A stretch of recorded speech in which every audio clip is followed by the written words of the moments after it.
Ladies and gentlemen, the following segment of the podcast is presented exclusively by Hillsdale College. For over 175 years, four purposes have defined Hillsdale's mission: learning, character, faith, and freedom. Thank you for listening, and my sincere appreciation to our brothers and sisters at Hillsdale for their great sponsorship. He's here.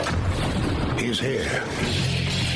Now, broadcasting from the underground command post, deep in the bowels of a hidden bunker, somewhere under the brick and steel of a nondescript building, we've once again made contact with our leader, Mark Levin.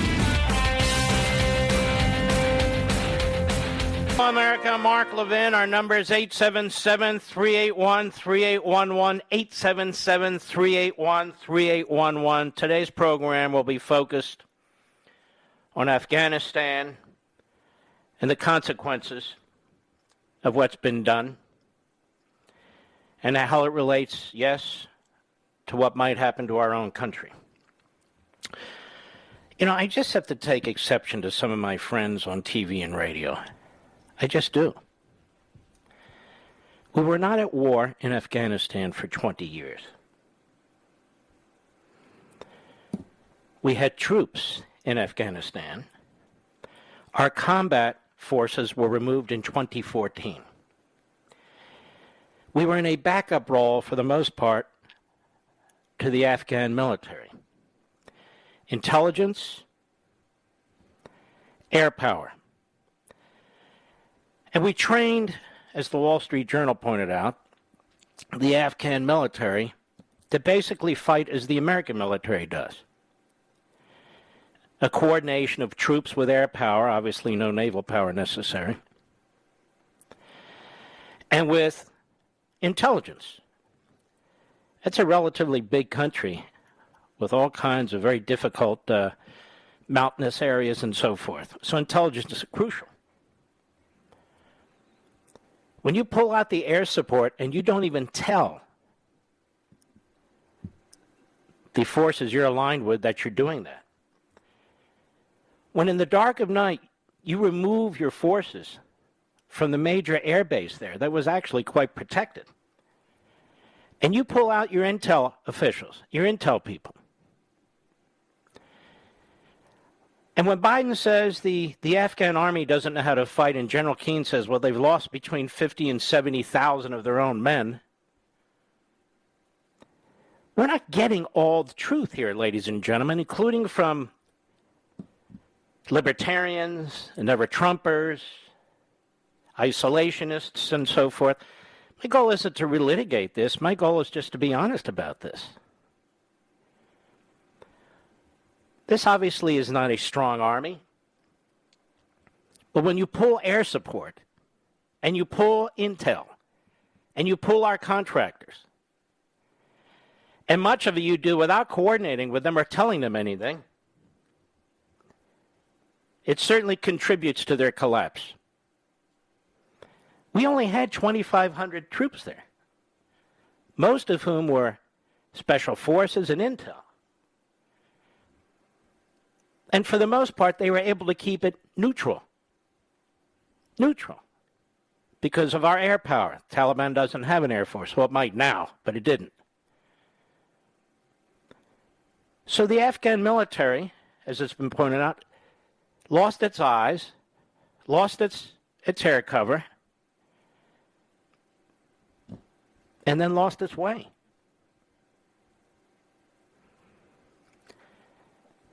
I think it's a mistake for some of our friends to keep pushing Lindsey Graham out there on, even on my favorite cable channel, Fox, with the various news programs. Lindsey Graham is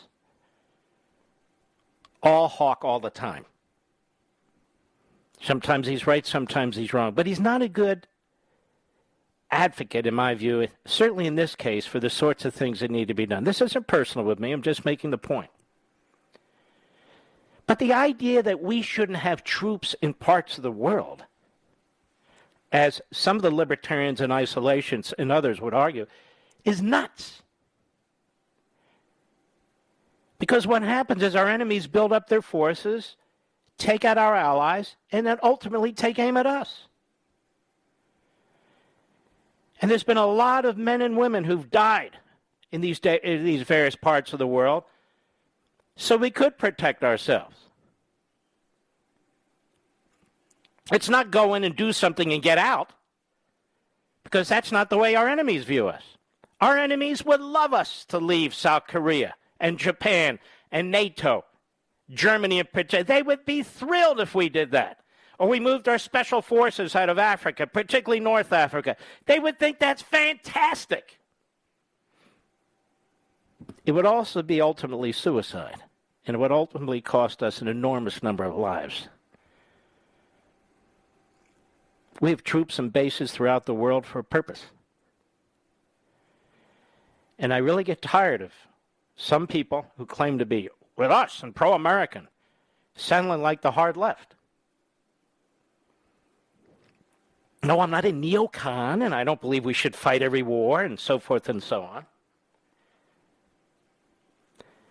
But the language, the bumper sticker to 20 years of war in Afghanistan is enough. Well, ladies and gentlemen, let me tell you a little secret. It's not over. In fact, it could get much, much uglier. Without our 2,500 troops and air power and intel in Afghanistan, it could get much, much uglier. And I mean for us in the United States. Now, that debate aside, I just wanted you to know where I stand. That debate aside, I listened attentively to Joe Biden's speech that was obviously written for him. It was mostly about Joe Biden. It was mostly defensive, and it was outrageously political. Outrageously political. Plus, he lied. Donald Trump said May 1st, and here I am, I'm elected, what could I do? First of all, knowing Donald Trump would adjust to events on the ground. Moreover, Donald Trump's plan, as was told to me, was to secure the various province and province capitals, one after another, before full withdrawal.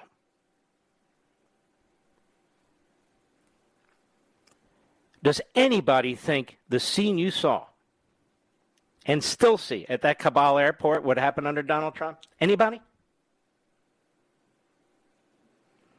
I think they would have bombed the hell out of the Taliban by now. I think that's what they would have done on the way out. Diplomacy, oh, please, please, don't harm us, please, please. Take out a few thousand of their men, who are, by the way, in the wide open now, all over that country. Oddly enough, ironically enough, would be easier to hammer them as the cockroaches come out from their caves and under their rocks. That would have at least settled things for a period of time. Defending America is not a matter of supporting war. It's a matter of defending America. If I were Taiwan right now, and Ukraine, and yes, even Israel,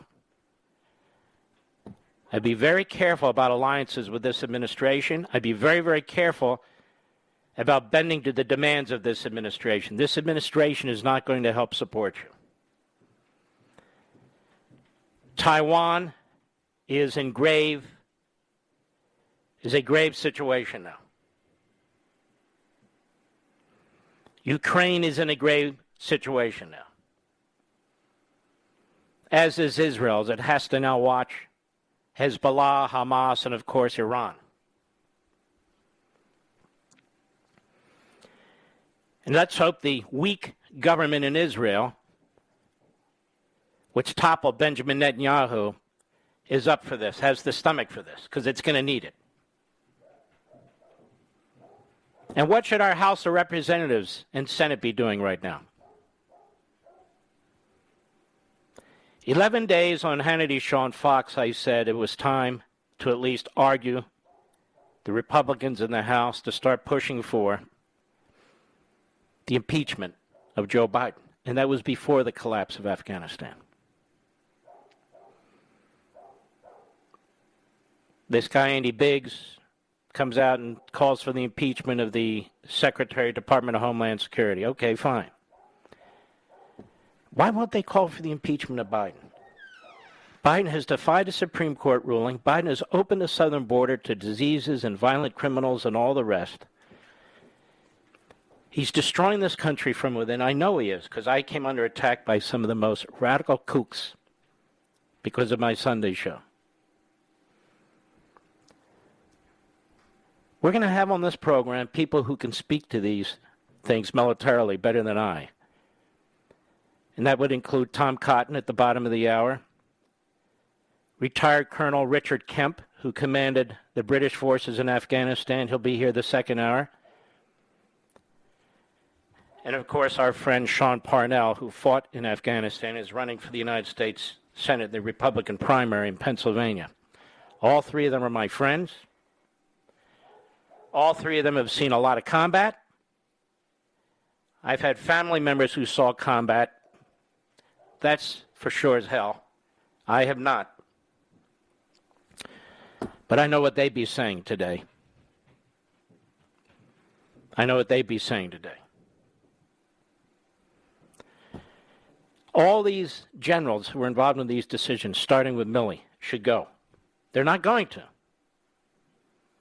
They're not going to. We've had generals in our history, and then we've had this. It is amazing how we don't hear from General Mattis today. We don't hear from General Kelly today. You might remember in USA Today, Biden was endorsed by 500 retired top military and national security officials. That was September 24, 2020. Are they proud today? Where are they today? Are they going to sign a letter condemning Joe Biden and condemning Secretary of Defense Austin, who's been in the witness protection program? How about General Milley? Are they going to do that? 500 generals, admirals, former national security officials from both parties endorsed Joe Biden against Donald Trump. Let me be as clear as I know how. Joe Biden has just reversed 20 years of enormous progress in fighting the enemy. We have many enemies. We have Communist China, who I believe has bought off the Biden family. We have Russia, despite the Russophile clowns in our own party, the Republican Party in this country. The Islamo-Nazi regime in Tehran, where he already got them tens of billions of dollars. We are in much, much more serious and exposed situation militarily and in the form of terrorism, I believe, than we were 20 years ago. Because now the Taliban controls more of Afghanistan than it did on 9/11. And the Communist Chinese are going to align with the Taliban. And Russia aligns with the Communist Chinese. And they align with the Iranians. There is an axis of terrorism and militarism now, since this man was elected president, that may have existed quietly or was sort of subterranean, but now it's out in the open. Because this was an enormously provocative thing that Biden did. Because our enemies don't fear us now. They do not fear us. And that leads to big trouble. So for your isolationists and you neo-leftists and all the rest of you, this is a disaster. And you 500 generals, admirals, and former national security officials from both parties who endorsed Joe Biden, you can all go to hell. You're a disgrace, too. I'll be right back. Mark Levin.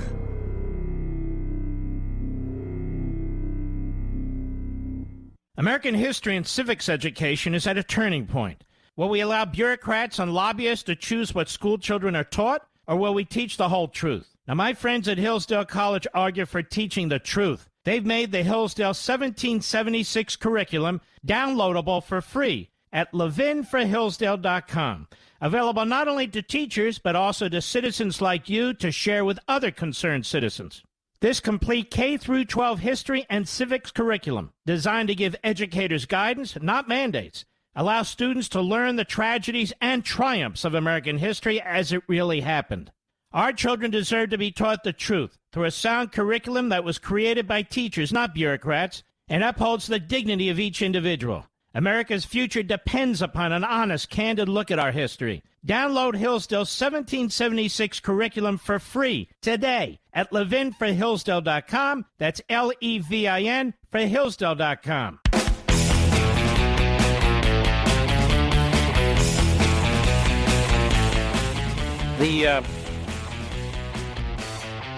You listen to Biden speak.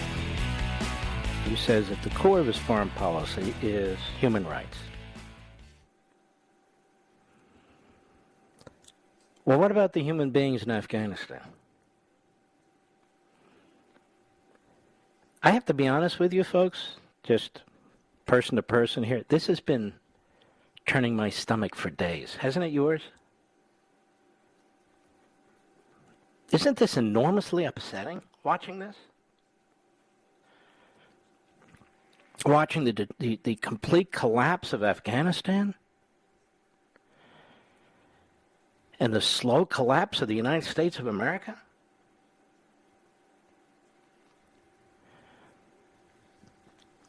This is shocking. And tell me, who in the Democrat Party is criticizing Joe Biden tonight? Which elected official in the Senate or the House is criticizing Joe Biden tonight? Not one. Not a single one. This is going to spur terrorist movements and breathe life into other terrorist movements at a time when our southern border is wide open, when we are overwhelmed, and our enemies know it. While Biden is importing people with viruses, criminal records, our men and women are overwhelmed on the southern border, and they're not going to catch everybody. Didn't take many to it. It's on 9/11. We've taken so many steps back, it's not funny. It's sickening.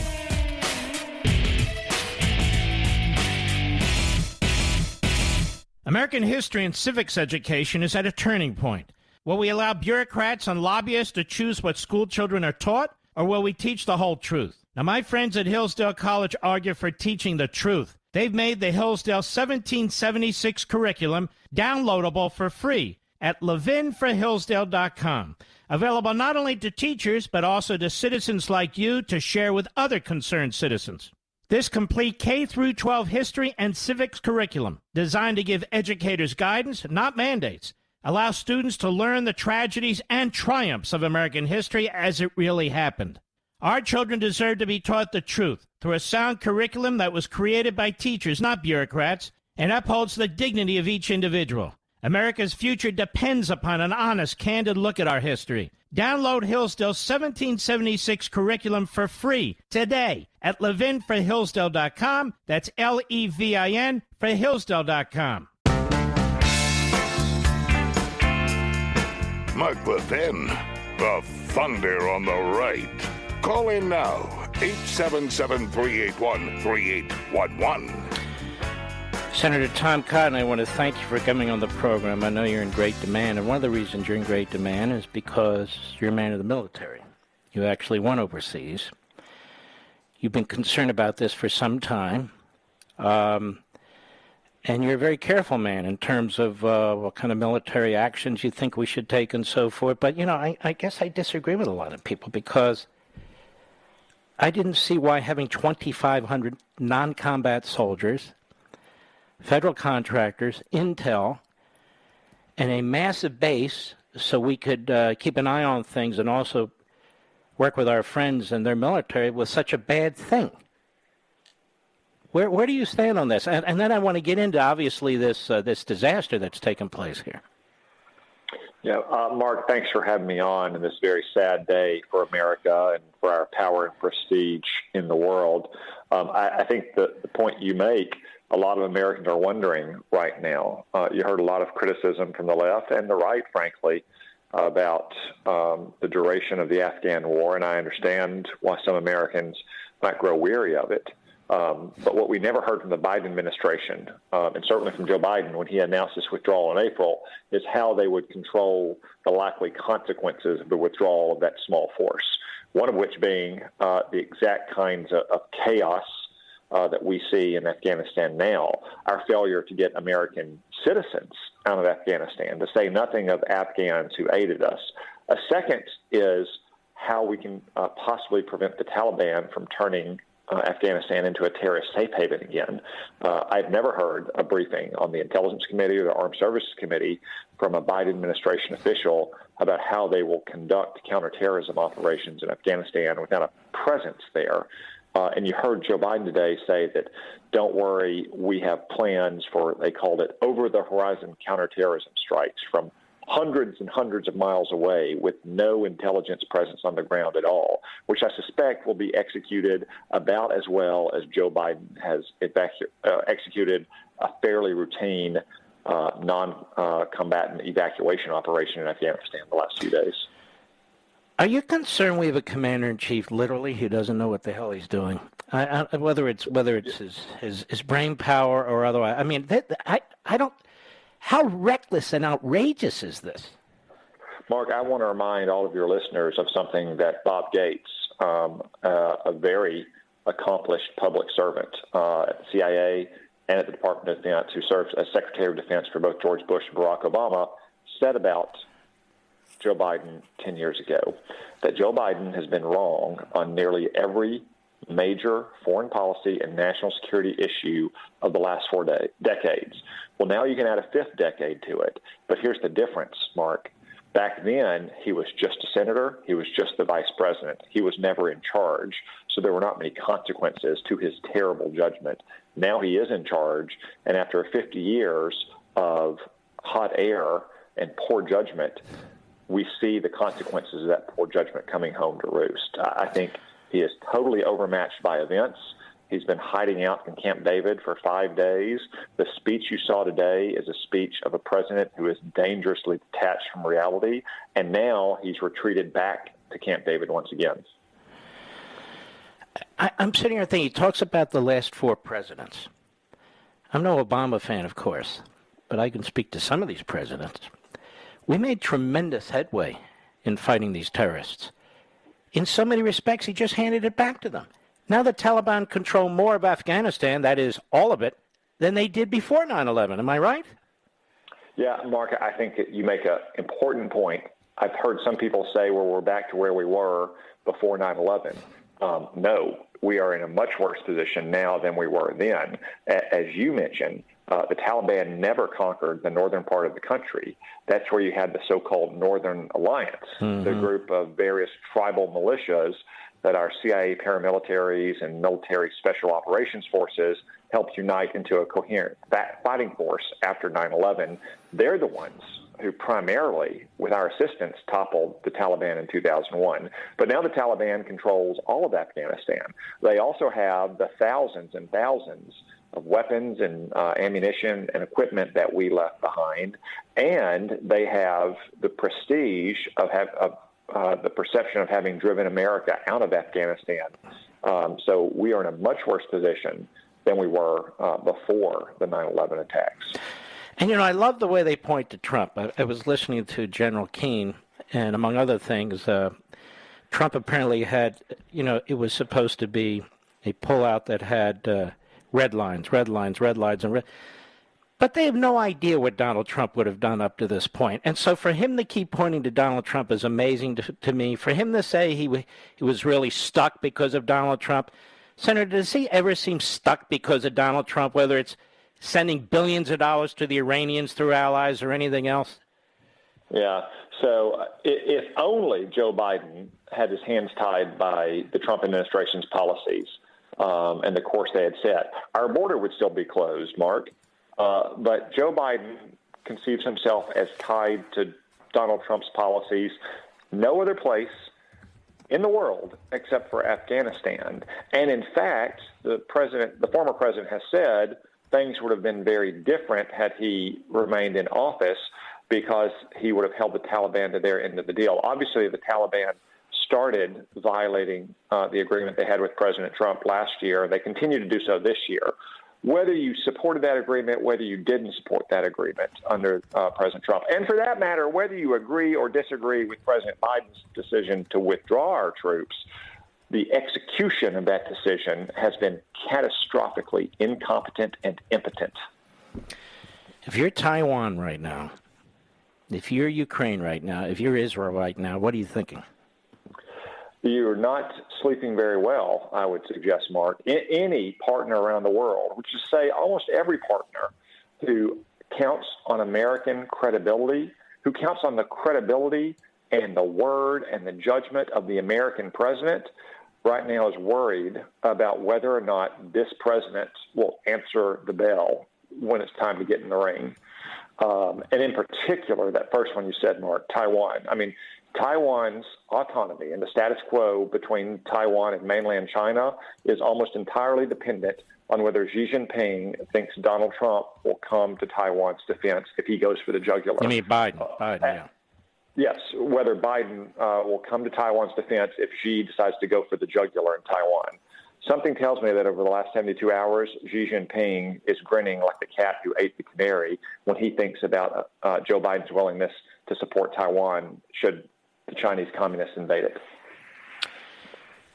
You know, I hear people say, why do we have troops overseas? And I'm thinking, well, we have them in South Korea. That war has been over a long time, more than half a century. We have them in Europe, including Germany.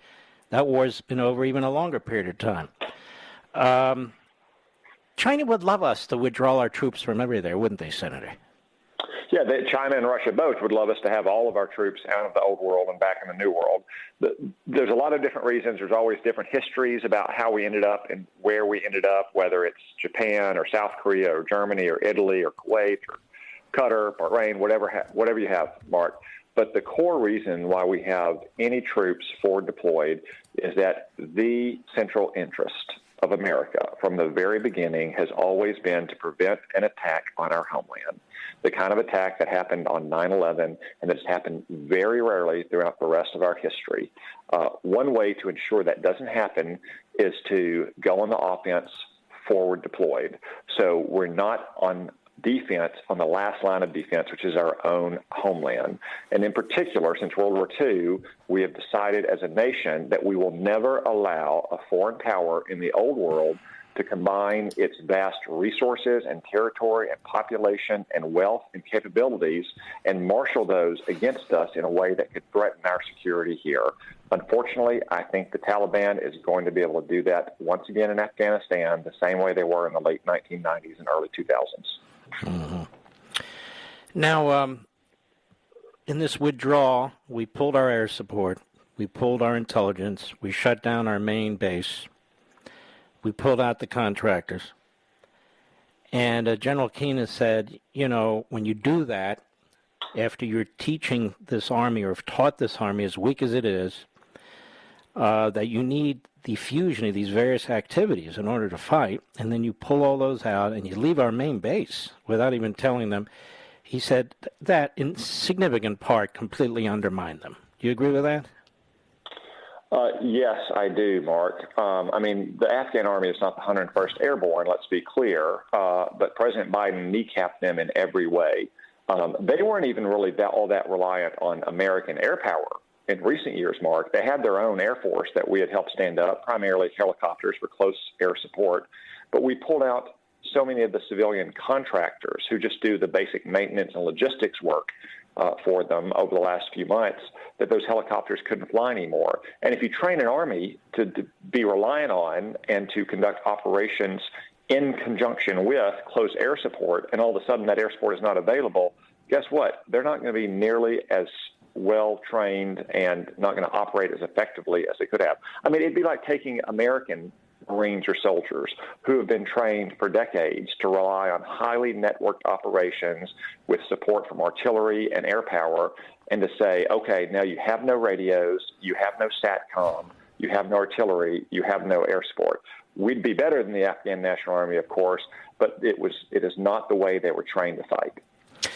I'm very concerned about a lot of this, Senator, because now we have communist China and fascistic Russia.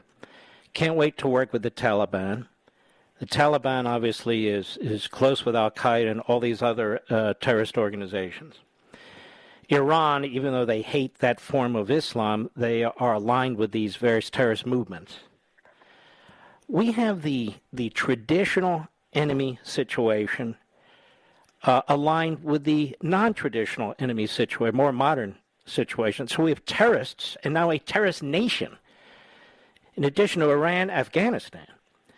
And China, which has obvious intentions of becoming a superpower, and Russia, which has obvious intentions of expanding its power to, they're all working together either directly or in a passive way. I've never seen anything like this. Have you? No, we are in a perilous moment, Mark, and you're correct to identify that you have both our traditional nation-state adversaries like China, like Russia, now working in concert with enemies like the Taliban and associated terrorist groups in Iran. Now, Russia and China do have their own threat from Islamic radicals inside their countries or on their borders, but one simple way for them to deal with that threat is to make it clear what a punitive retaliation they will launch if there are any attacks on their own soil.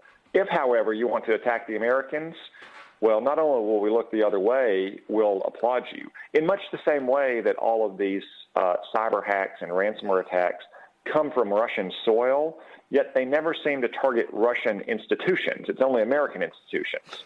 I suspect you'll see the similar kind of tacit support for the Taliban, or explicit support for the Taliban, and tacit support for the terrorist groups that operate under the Taliban's umbrella in Afghanistan from China and from Russia. Before we leave, Senator, I know you're going to say, well, this is kind of old hat. Remind people of your service background, would you?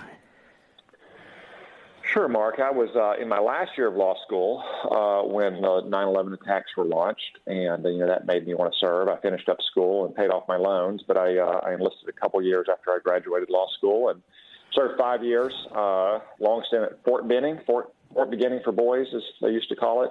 And then I was in Iraq with the 101st Airborne. I was up in northeast Afghanistan in 2008 and 2009 with a reconstruction team. And between those tours, I served at Arlington National Cemetery. You wrote a beautiful book about that. You're going to lose some of your friends maybe that you met in Afghanistan, do you think? I'm afraid that many of them in my old area of operations are probably already lost if they have not in recent months been able to get out of the country, maybe into Pakistan or elsewhere. And I'm fearful for so many Afghans who supported us over the last 20 years. But I also want to stress, Mark, that we have hundreds, if not thousands, of American citizens with American passports behind enemy lines. My office has been running a hotline for the last 24-plus hours, and we've heard directly from so many Americans who cannot contact the embassy, who have no guidance beyond shelter in place and wait to hear from us. That's the kind of incompetence that we've seen from the Biden administration in executing what should be a fairly straightforward non-combatant evacuation operation. Well, we're going to have to go, but, for Biden to be silent for 6 days, give this really self-serving speech, and then go back to Camp David, for the Secretary of Defense to be hiding out right now, I just think this is all so damn appalling. It's humiliating, and it's enormously dangerous. Senator, I want to thank you for your leadership. Please keep it up, sir. Thank you very much, Mark. It's good to be on with you. All right, take care of yourself. We'll be right back. Mark Levin.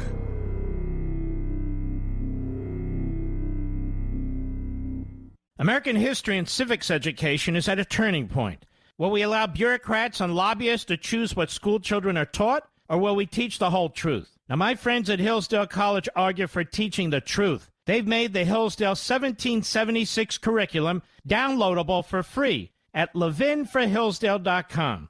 Available not only to teachers, but also to citizens like you to share with other concerned citizens. This complete K-12 history and civics curriculum, designed to give educators guidance, not mandates, allows students to learn the tragedies and triumphs of American history as it really happened. Our children deserve to be taught the truth through a sound curriculum that was created by teachers, not bureaucrats, and upholds the dignity of each individual. America's future depends upon an honest, candid look at our history. Download Hillsdale's 1776 curriculum for free today at ləvinforhillsdale.com. That's L-E-V-I-N for Hillsdale.com.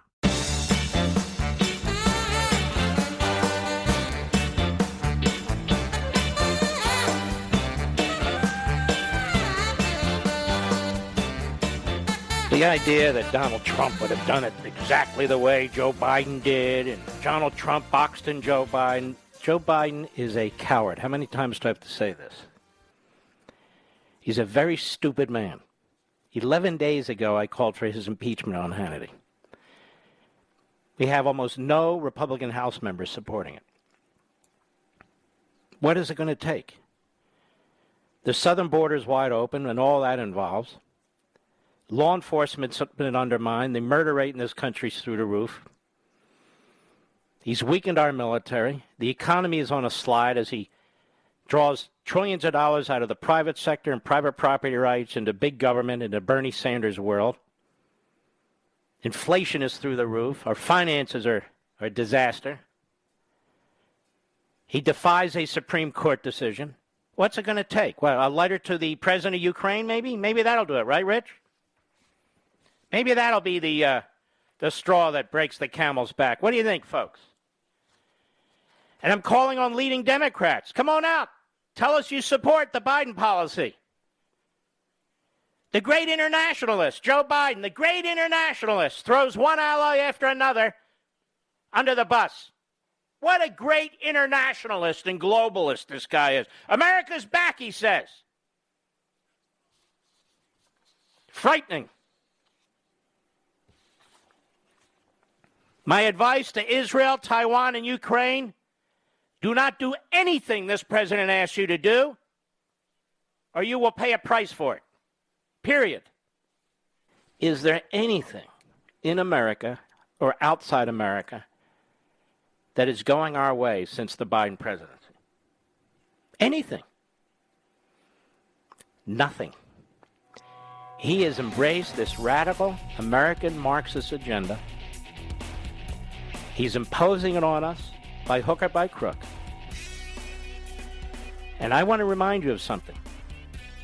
It was Obama-Biden under whom ISIS formed their caliphate and all the horrors related to that. They did it.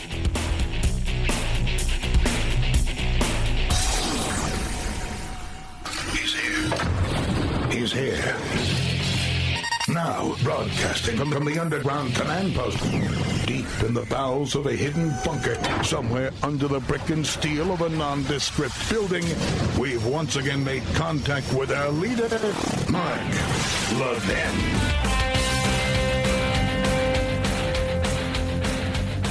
Hello, America. Mark Levin here. Our number, 877-381-3811, 877-381-3811.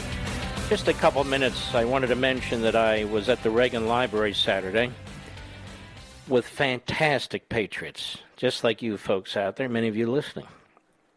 It was absolutely sold out. I was told it was the biggest crowd they've ever had. Either way, it was a fantastic group of patriots. It was very, very inspiring. And I want to thank everybody who did turn out. Under, difficult circumstances. It's California. It's mostly a federal facility, so you have to wear masks and all the rest. But notice, we did not have a COVID-19 spreader event, Mr. Producer. We didn't. I mean, I'm not Obama, and this isn't Martha's Vineyard. We were at the Reagan Library, and I want to thank, in particular, John Highbush.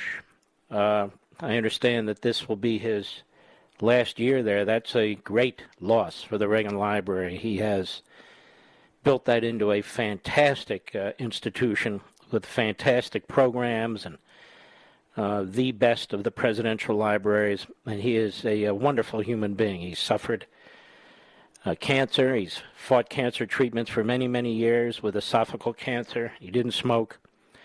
And he's just a sweetheart of a human being. And his fantastic staff there. Melissa, Joanne, so many others, Autumn. But it's just very, very sad that he won't be there. And I got to meet former Governor Pete Wilson and his wonderful wife, Gail, former congressman from the area and his wonderful wife, and so forth. And hundreds and hundreds of people. I believe there were about 1,500 people there. So again, I want to thank you all. And what you see in this book, American Marxism, is playing out all over this country. It's playing out all over this country. And the impact on domestic policy, the impact on foreign policy is just horrendous. That's why you need to raise, and many of you are doing your damnedest, and many of you have succeeded, some have tried, patriots. Patriots. I saw the census numbers came out last week, and the headlines were basically that in 10 years' time, the population went from 64%, what do they say, what do they say?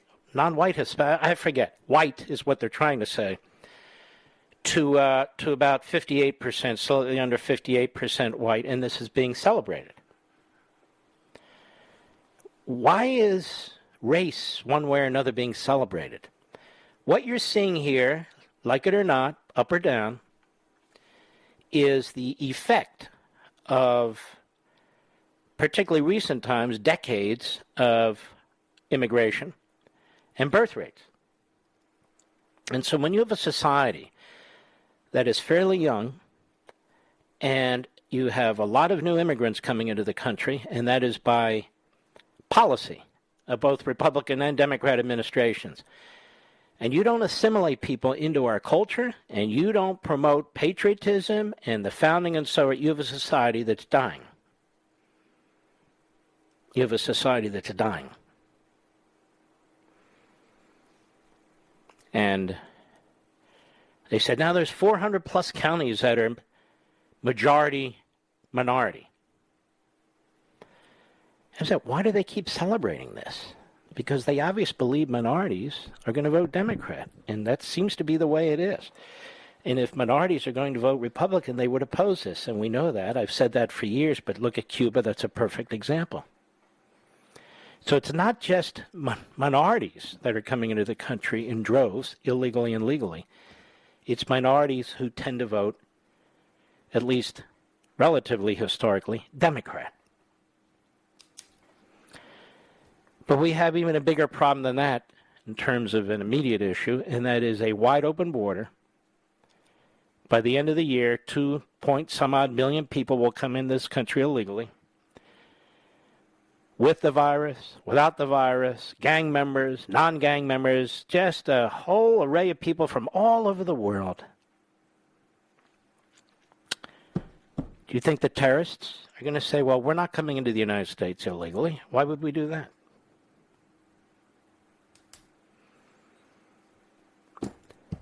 This man is the one-man pandemic I said he was. He is the man I said that our enemies want to win the presidency.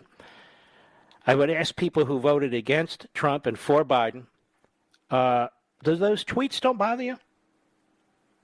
Do those tweets still bother you? Do you realize how ridiculous you were? How you fell for what the media and the Democrat Party were doing?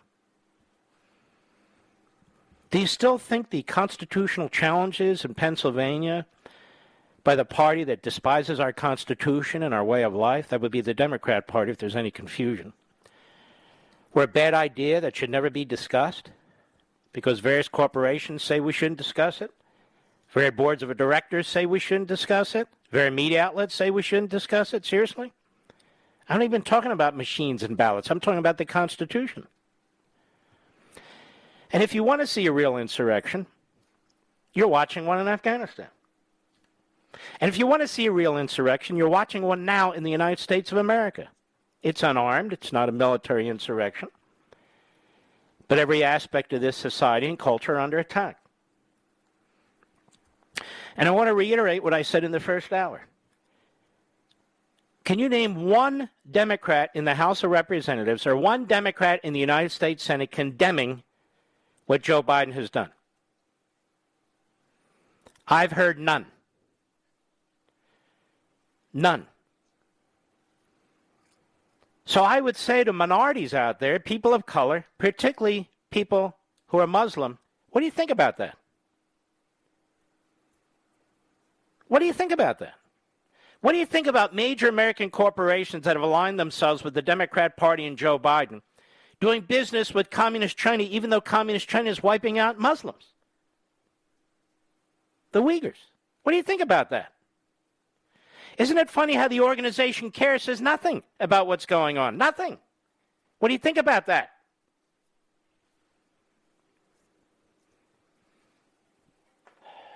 It's unbelievable. By the way, another side issue. So we flew from Dulles Airport to LAX and back. I love California. It's so beautiful. The weather's so great. It's just nuts. The people are nuts. Obviously not the Republicans and the conservatives, but so many of the people. And I had people, Mexican Americans, coming up to me at the Reagan Library and say, we're not all illegal. I said, that's for sure. Many of you are great patriots. But, of course, that's not my point.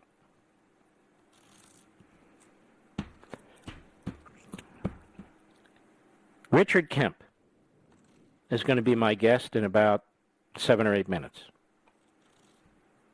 Do you know who Richard Kemp is?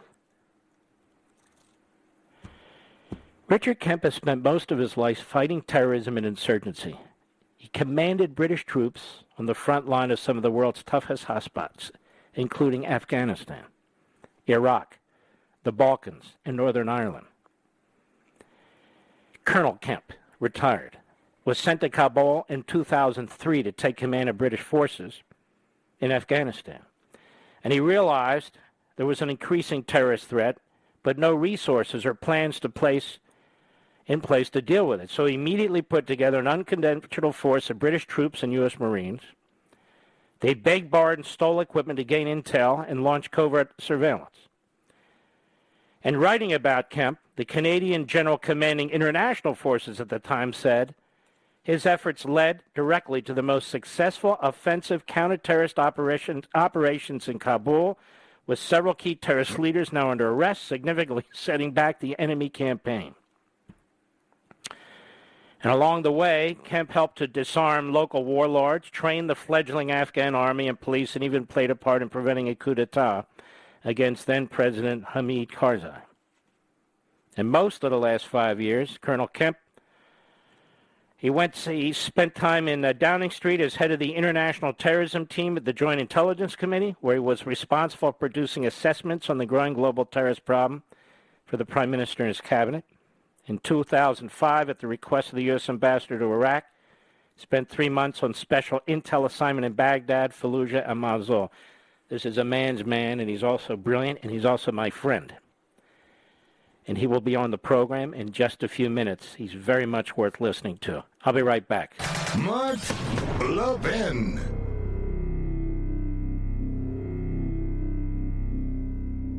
Over 2,000 of you, my listeners, made the switch from overpriced wireless carriers to Pure Talk over the past few months. We want the rest of you to join us and to see what we're talking about. If you're with AT&T and Verizon or T-Mobile, your family could save over $800 a year just by switching to Pure Talk. You get great coverage, you can keep your phone and your number, and you'll save a fortune. Pure Talk is the top-rated wireless company by Consumer Affairs, with the absolute best consumer service team based right here in America. Does that sound good? Well, it gets better. Right now, get unlimited talk, text, and 6 gigs of data, just $30 a month. And if you go over on data, they don't charge you for it. They don't care.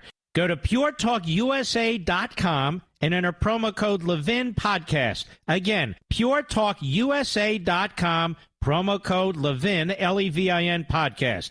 And when you do, you'll save 50% off your first month. That's puretalkusa.com, promo code ləʻvɪn podcast. Pure Talk USA, simply smarter wireless.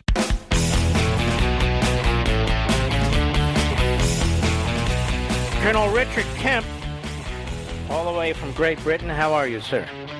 Very well, sir, and it's a pleasure to join you tonight. Thank you. You were, among many things, commander of British forces in Afghanistan for a period of time, so I wanted your take on this. I mean, in the United States, this is widely viewed as a complete, unmitigated disaster. How do you see this? I see it in exactly those terms, and I think most people in England, certainly most people who served in Afghanistan, see it in exactly that light. It's a complete disgrace. It didn't need to happen like this, despite some people claiming it did. The decision was taken solely by President Biden, despite the fact that he's claimed and attempts to blame President Trump and pretty much anyone else he can think of for what happened. It's his responsibility.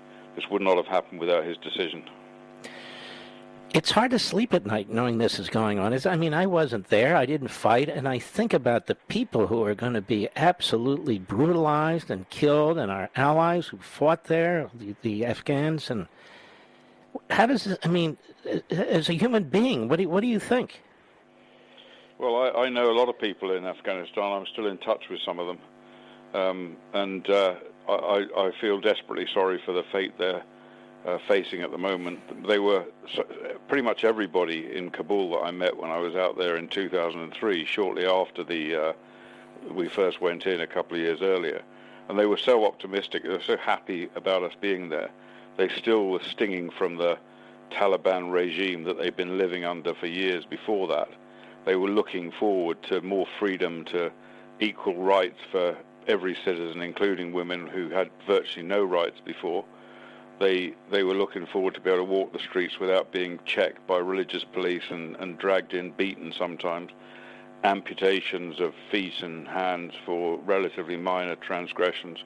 They were pleased to be free of that, and they had the promise from the United States, from the UK, that their lives would be different, and they were. They were changed, they were improved, significantly improved in Afghanistan, particularly in the cities. Over the last 2 decades, and now all of it is thrown away. They're now facing, the most difficult, dangerous situation you could imagine. It's probably about the same as if you were being told you're now living under the control of the Islamic State of ISIS. And that said, Colonel Kemp, General Jack Keane here, retired 4-star general, he said, look, the Afghan fighters did fight. They took significant casualties. But we trained that army, not the best army, clearly. He said we trained that army to fight like we fight, with air cover, with intelligence information. So when we pulled the air cover, we pulled the intel. We closed down the biggest base in the middle of the night without letting them know. He said pretty much that started the beginning of the end there, and it moved very quickly. Do you agree with that? Yeah, I do agree. And although President Biden, I saw a tweet from President Biden this evening saying that we can't expect Americans to fight and die in a war that Afghans aren't prepared to fight and die in, which I thought was deeply insulting when you consider that 50,000 Afghan soldiers have died in the last 7 years fighting the Taliban. 50,000, an extraordinary number, and thousands have died just in the last few months. And it's partly because, as General Keane mentioned, it's partly because of the way they were trained to fight and the resources they were trained to fight with, and then them being denied. But it's also, I think, the collapse of the Afghan National Security Forces. There are a number of reasons for it, but one of the major ones, probably the major one, was the announcement and then the execution of the withdrawal of Western forces, particularly U.S. forces.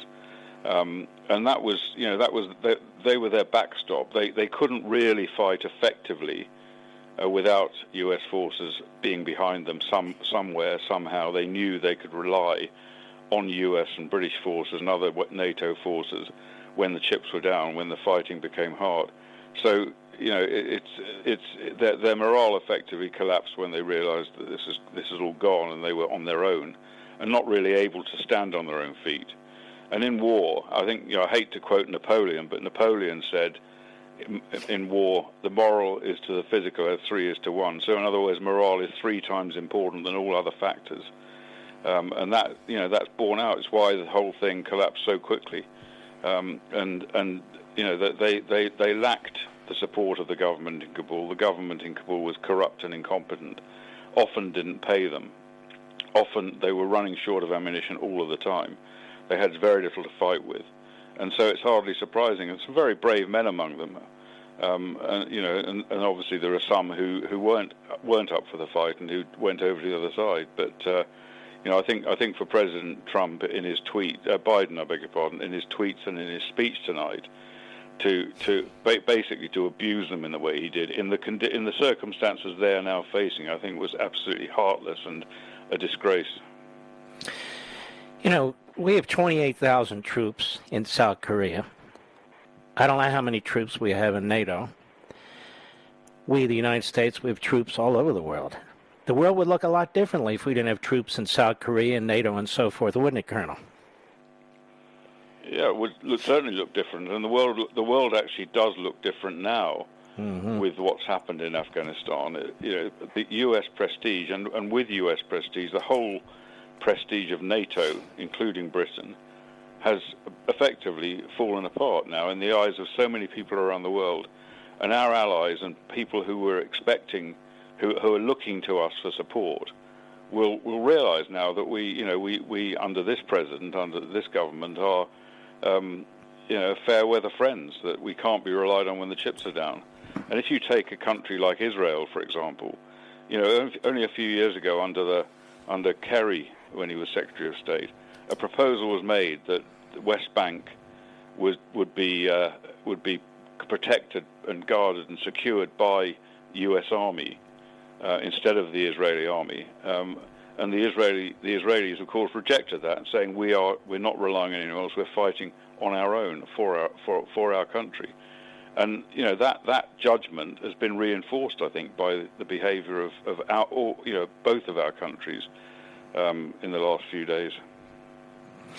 Now, Colonel Kemp, am I going to be able to keep you after the bottom of the hour, because I want to continue this discussion about the impact on the rest of the world now? By all means.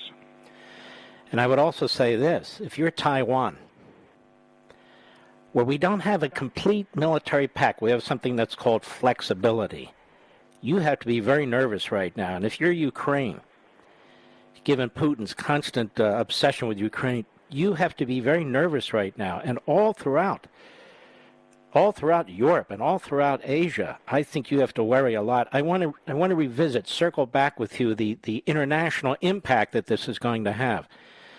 With Colonel Richard Kemp, retired, who commanded British forces for a good period of time in Afghanistan. We'll be right back.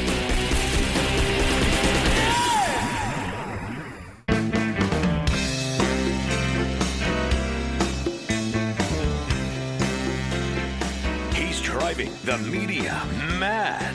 Mark Levin, call in with your outrage. 877-381-3811. We're talking to Colonel Richard Kemp, who was commander of British forces in Afghanistan for a bit of time, really a very tough time, starting in 2003.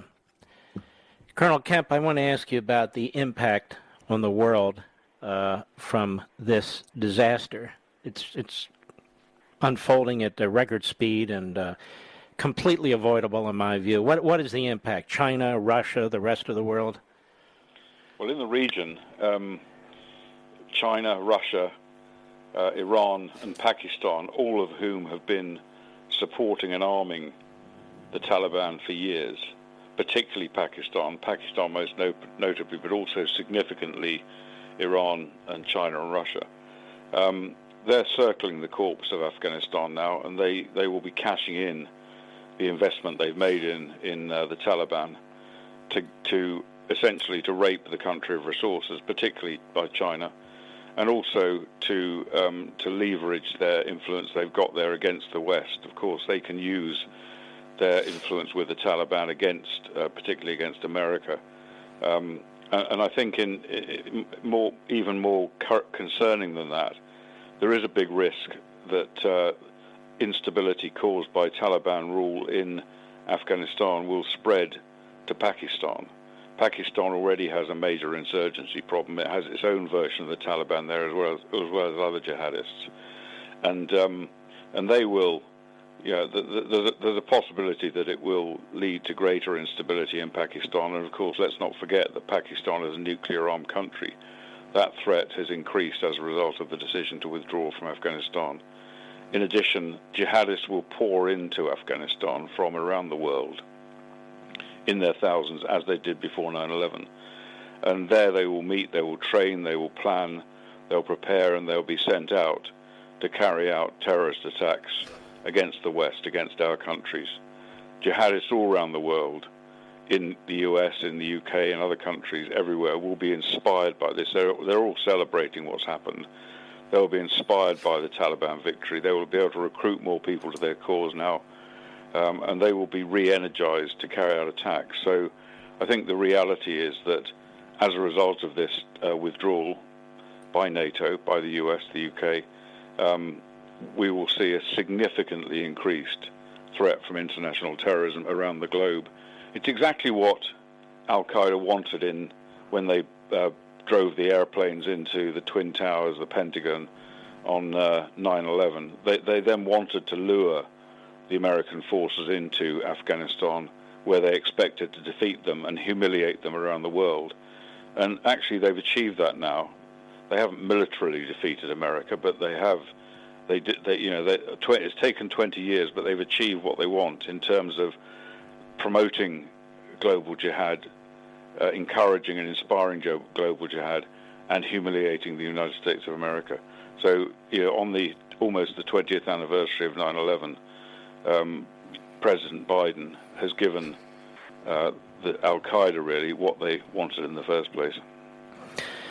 By the way, I see Hamas has congratulated the Taliban, just so people understand that this administration is also playing footsie with Palestinian terrorists in the Middle East. No, Colonel Kemp, here's the thing also.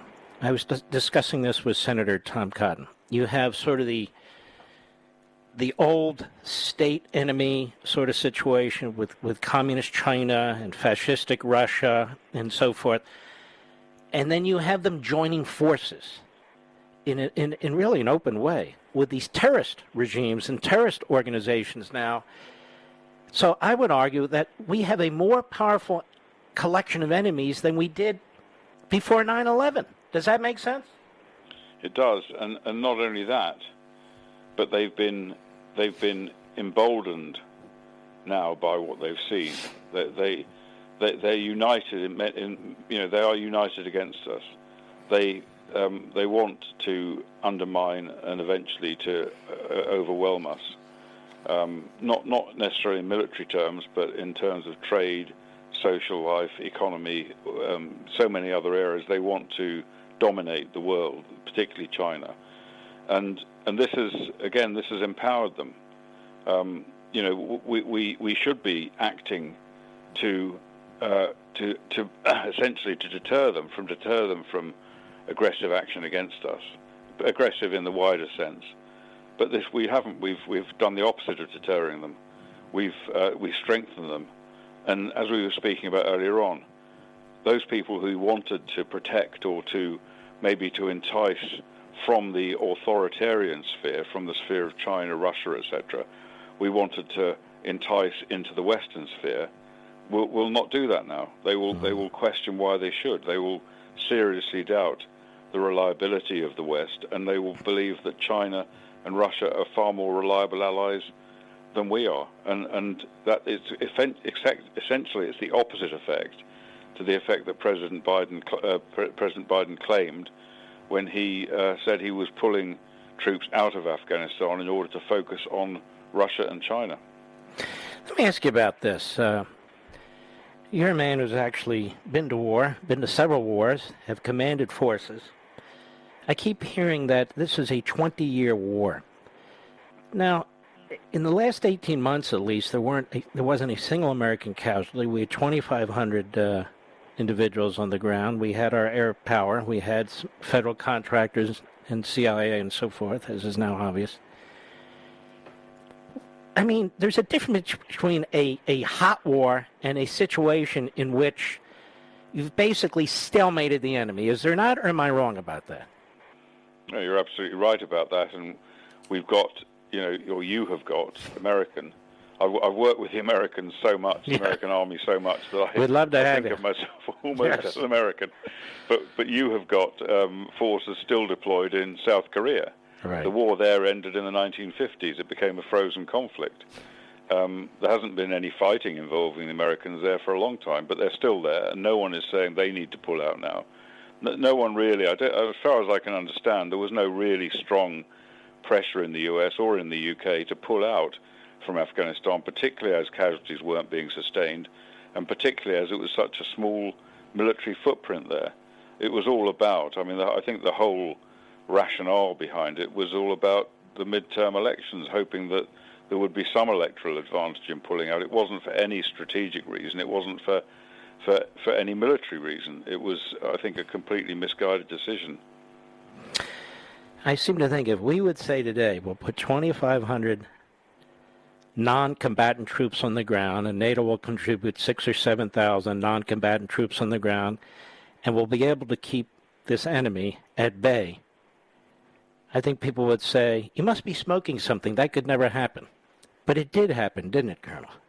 Yeah, it's been good value for money. We have had a few troops, and over the years, obviously, many more troops, but nevertheless, relatively small number of troops in recent years deployed in Afghanistan. And those troops, with significant effort by the Afghan forces, 350,000 Afghan forces approximately, with and significant sacrifice by those forces. They may not be as good as our forces are, but they've certainly fought quite hard in some of these situations. And with that, we've been able to hold back the threat. We've been able to effectively apply forward defense of the US, the UK, and other countries with a relatively light footprint. And as you say, most people who you told that to would find it hard to believe, but it happened. And the consequences of not having that relatively light footprint there are now becoming only too obvious. Yeah, I just want to make sure this narrative that's being pushed on media, including by people who say, I wanted us to get out of there, but we got out of the wrong way. I have a little bit of a different take, which is absolutely we got out of there the wrong way. I don't think it takes Einstein to figure that out, or that Joe Biden is a complete disaster in so many respects, but clearly here. But that we had very little military exposure, we and NATO, for that matter, in what we were able to do. And so that is something that I don't believe gets a whole lot of attention. And now we have complete exposure. Now we have no idea what's going to go on in that country unless we get satellite intel or something like that. Our major base is gone. We don't have a lot of intel surrounding from different countries there. And in our country, we have a wide open border, which is a complete disaster under these circumstances. And, people like you and Tom Cotton and others are saying, I'm very, very concerned about the safety of America, and I'm sure Britain and these other countries in Europe, too, as a result of this. I agree, and I would say we could have easily kept the number of forces, and I would have argued for increasing the forces, not pulling them out altogether. Not necessarily increasing them dramatically, but increasing them to a certain extent. And we could, I think, have remained there indefinitely on that basis if it had been necessary to do so. And I think if it had been necessary to do so, we should have done that. But now we've exposed all of our countries to a danger that we went there in the first place to prevent. There is absolutely I can think of no logic whatever behind what the president did in this case. And I think one of the reasons why why Al Qaeda was severely written down largely by drone strikes in Pakistan. The main reason that was able to happen was because of our presence in Afghanistan. As you alluded to, without a significant military presence there or some military presence there, the CIA can't really sustain themselves. The CIA certainly won't be able to sustain themselves in any meaningful way now in Afghanistan. without that footprint, gaining intelligence not just on Afghanistan but also on Pakistan, which presents, I think, in the wider sense, presents almost as big a threat as Afghanistan used to. Probably less now. Now the situation changed. So this is a small number of troops was achieving a huge amount, and that's actually just been thrown away. It's like saying 70 years is long enough in South Korea, or 75 or whatever number of years is long enough in NATO. The enemy doesn't do things this way. They don't look at the calendar and say, 70 years is long enough, let's give up, let's move on. Do they, Colonel? They work by their own clock and calendar. Yeah, I mean, we can't, we can't control the enemy's decisions and the enemy's actions without being in a position to do so. People are asking today, well, what can we do? How can we influence what's going on in Afghanistan today, where there are vast numbers of people displaced? There are people, there'll be a huge amount of suffering in Afghanistan. There'll be a huge number of refugees who will be leaving Afghanistan to go to Pakistan. Some will go through Iran to Turkey and on into Europe in vast numbers. Afghans are already the second largest refugee population in the world. That's about to explode. The Taliban, the Al-Qaeda and the Islamic State have significant presence in Afghanistan, none of which we can do anything about whatsoever. Now we've pulled out. Colonel Kemp, I want to thank you for your past service to the world, really, in Afghanistan and in support of our country as well. And I want to wish you all the best, my friend. Thank you. Thank you very much. It's been a real pleasure, Mark, and thanks for having me on. And God bless you. There's a real hero right there. We'll be right back. Mark Levin.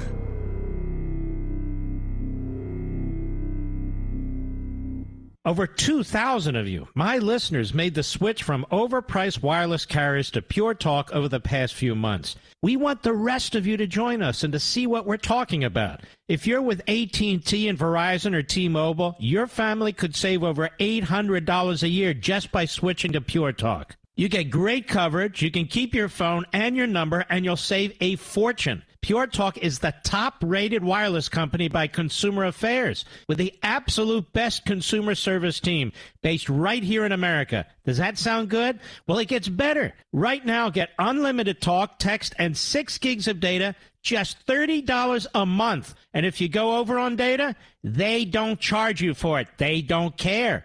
Go to puretalkusa.com and enter promo code Levin Podcast. Again, puretalkusa.com, promo code Levin, Levin Podcast. And when you do, you'll save 50% off your first month. That's puretalkusa.com, promo code Levin Podcast. Pure Talk USA, simply smarter wireless.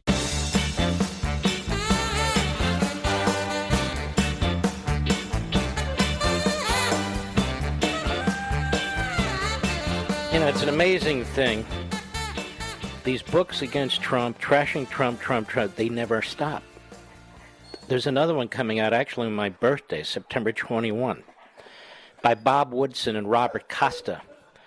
And Bob Woodson and Robert, it's called Peril, on September 20. Another Trump-hating book. This is like the 5th one in 6 or 8 weeks. Stop it, Marty. Marty wants my attention here. Come over here, sweetie. Folks, we got a real-world situation here. We have a situation in our own country. We have a situation going on, obviously, in Afghanistan and the rest of the world. I think this ideology of American Marxism has made us enormously exposed while it's weakening our institutions here at home, whether it's the police and the military, whether it's our border. Look how exposed we are now.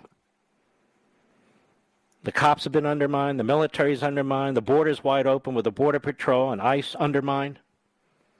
We're spending ourselves into bankruptcy. Our enemies, foreign and domestic, are poised.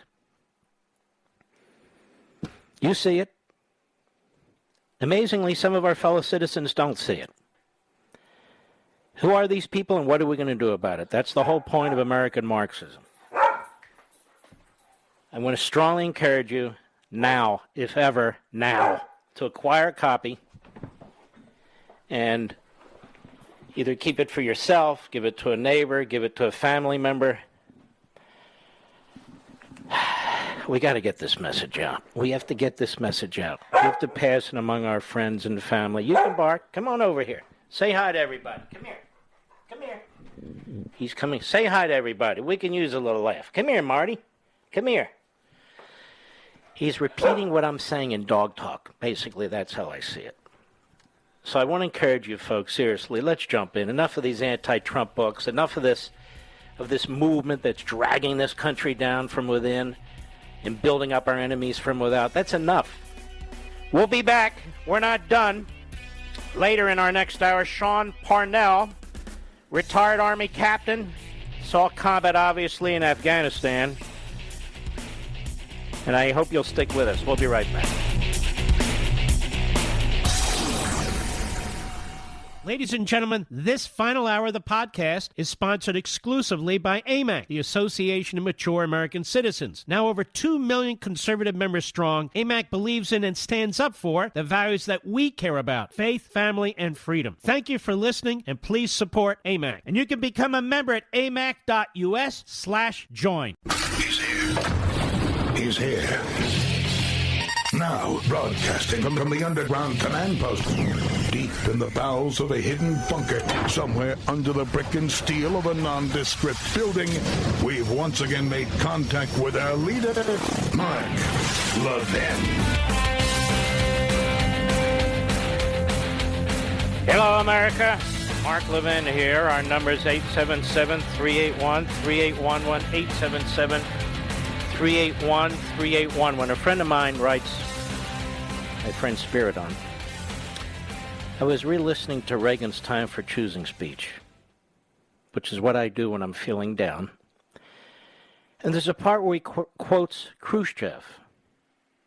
And Khrushchev says, when the ultimatum to surrender comes, America will have been so weakened spiritually, morally, and economically that our surrender will be voluntarily. That their surrender will be voluntary.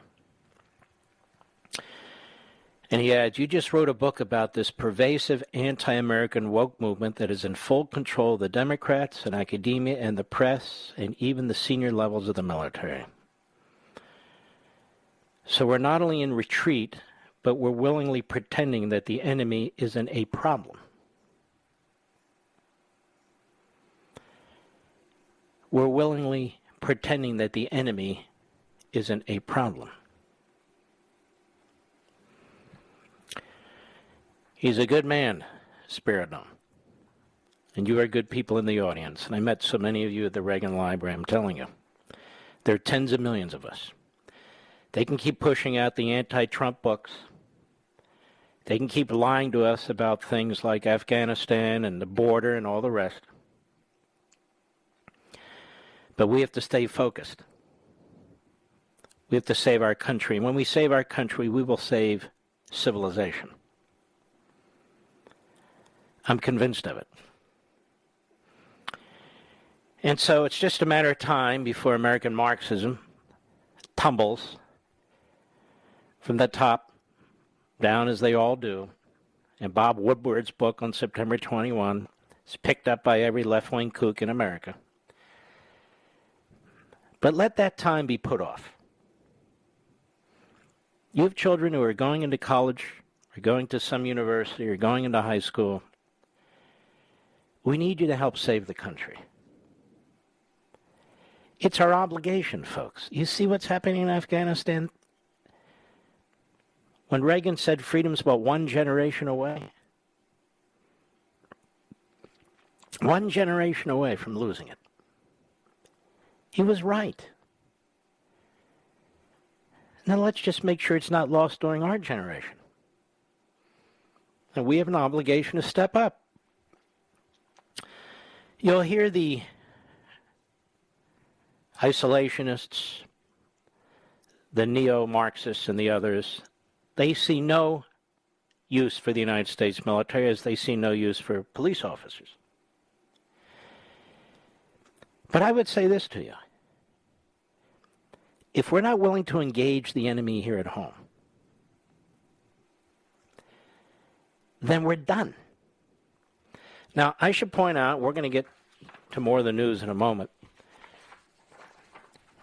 that on my Sunday show I said, among many other things, that we have less freedom today than we did prior to the Revolutionary War.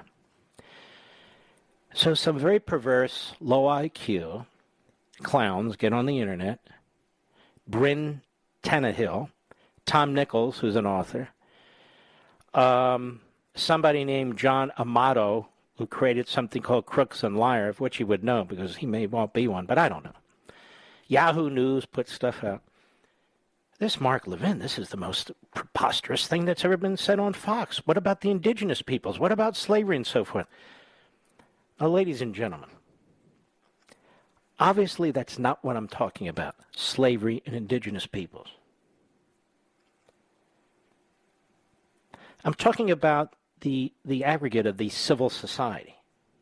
I'm talking about what went on at Independence Hall. I'm talking about what went on the second time at Independence Hall, the first the Declaration, the second the Constitution. But I would ask these low IQ numbskulls, who obviously embrace this American Marxist movement, who think Joe Biden is swell, who hate Donald Trump and all the rest of them, are you so blinded by your stupidity and your obsessions that you don't see tyranny when it's staring you in the face? I even point out in my book, American Marxism, when several dozen, typically leftist authors and artists and playwrights wrote a letter about wokeism and the cancel culture, even they saw it. But Tom Nichols, Bryn Tannenbull, or Bill, and John Amato, he's the founder of Crooks and Liars, because he's a schmuck, and Bevan Hurley, they don't see it. They don't see it, and they never will. And they never will, because they're ideological buffoons. This book's not written for them. It's written for you. And the people who want to retain, or I should say, expand liberty in this country. Montage, Joe Biden, July 8, 2021 at a press conference. Cut one, go. Is a Taliban takeover of Afghanistan now inevitable? No, it is not. Because you have the Afghan troops have 300,000 well-equipped as any army in the world, and an air force against something like 75,000 Taliban. It is not inevitable. Mr. President, thank you very much. Your own intelligence community has assessed that the Afghan government will likely collapse. That is not true. Can you please clarify what they have told you about whether that will happen or not? That is not true. They did not reach that conclusion. What is the level of confidence that they have that it will not collapse? The Afghan government and leadership has to come together. They clearly have the capacity to sustain the government in place. And do you see any parallels between this withdrawal and what happened in Vietnam, with some people feeling... None whatsoever. Zero. What you had entire brigades breaking through the gates of our embassy. 6, if I'm not mistaken. The Taliban is not the North Vietnamese army. They're not remotely comparable in terms of capability. There's going to be no circumstance where you see people being lifted off the roof of a embassy of the United States from Afghanistan. It is not at all comparable. So the question now is, where do they go from here? That the jury is still out. But the likelihood there's going to be the Taliban overrunning everything and owning the whole country is highly unlikely. There you go. The man who's destroying our economy, destroying our Constitution, destroying our sovereignty, destroying our healthcare system and our financial system. I certainly hope some of you who voted for him have awakened to what he is. He is the greatest disastrous president in my entire lifetime. That includes Obama. He is the greatest disaster. The Democrat Party is the greatest disaster it's been since it supported segregation, and before that, slavery. It is destroying this country. It is dividing the American people. It's weakening us from within. It's exactly what our enemies want. And they're getting what they want. You don't think great societies can't crumble? Well, read about Athens, read about Rome, read about them. It's absolutely shocking. When we come back, we'll have Sean Parnell. And you know Sean, he's a great guy. He ran for the House and he won, but they stole it from him. He's a retired Army captain, saw combat in Afghanistan. Background very, very well known. I want to inquire of him. And after we talk to Sean, I want you to remind you what Kamala Harris said on CNN in April. Notice she is in the same witness protection program as the Secretary of Defense, both of whom were in a witness protection program with Biden until they woke him up, gave him a speech to read, and sent him back to Camp David. Guy's in Camp David again. While people are being raped, pulled out of their homes, and executed, who are so frightened they're hanging on to airplanes and dying, falling off of airplanes. I mean, think about this. I'll be right back.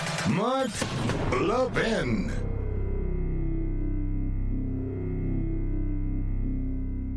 AMAC, the Association of Mature American Citizens, is one of the fastest growing organizations in America, now over 2 million conservative members strong, and I'm one of them. AMAC believes in and stands up for the values that we constitutional conservatives care about. More than talk, AMAC fights. A full-time presence in Washington, AMAC pushes back against reckless spending, disasters like Medicare for All, and the expanding reach of the federal government. And beyond advocacy, joining AMAC gives you access to a wealth of benefits and discounts, including special member-only rates on car insurance, travel discounts, cell phone plans, and a hell of a lot more. And if that's not enough, you'll get AMAC's bi-monthly magazine, full of insightful articles on issues that matter to most of us, we conservatives. As I said, I'm an AMAC member, and you should be too. Join today at amac.us. That's AMAC.us. Stop supporting the liberal agenda that the other 50-plus organization has been pushing for. Join AMAC instead. AMAC.us.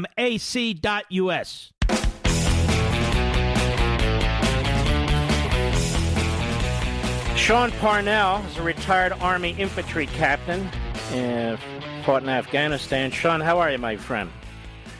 Hey, Mark, thanks for having me back. I appreciate it. I'd be doing a lot better if Joe Biden didn't completely botch 20 years in Afghanistan.